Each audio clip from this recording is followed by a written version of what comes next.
Hey everybody, welcome back to another art vlog this week.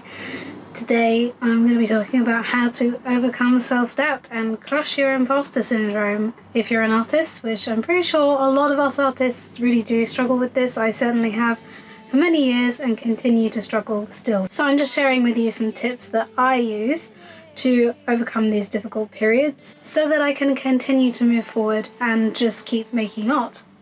So first things first is take a break from whatever it is that you're doing. You might be working on a piece and maybe you've been looking at it for too long and you're starting to have these self-doubt thoughts creep into your head like we all do. Whatever they are, just take a break because you've probably been looking at it for too long and you need to go away, do something else and come back at it with fresh eyes and you'll probably see it differently. That's certainly happened to me, and sometimes it can take months. I might abandon something for months and then I'll come back to it and I'll think, actually this wasn't so bad and I'm not sure what was wrong with it. So take a break.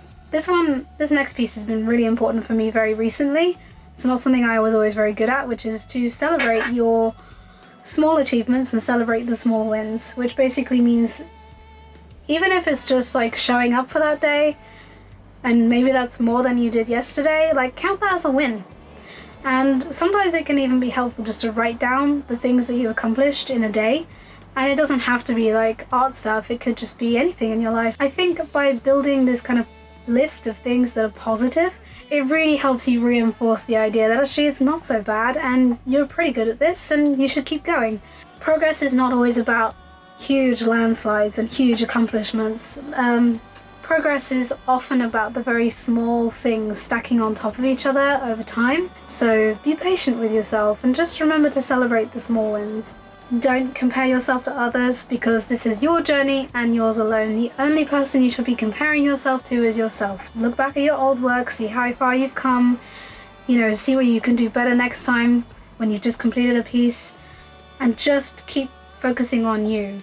The next one is acknowledge your fear. So self-doubt is essentially fear.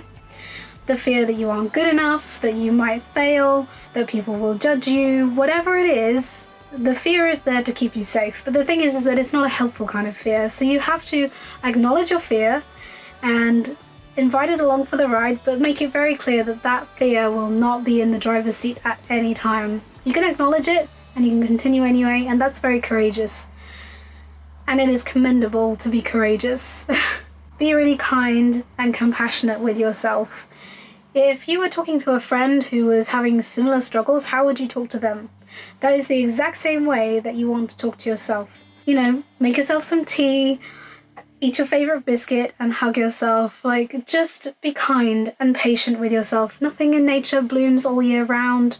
And if you're struggling right now, that's okay. Everybody struggles. You have to remember to be nice to yourself. Surround yourself with positive people. You are the sum of the 5 people that you hang around most with, or something like that. You need to surround yourself with people who are supportive of what you're trying to do. You don't want the naysayers, the people who have small dreams, the people who tell you it can never work.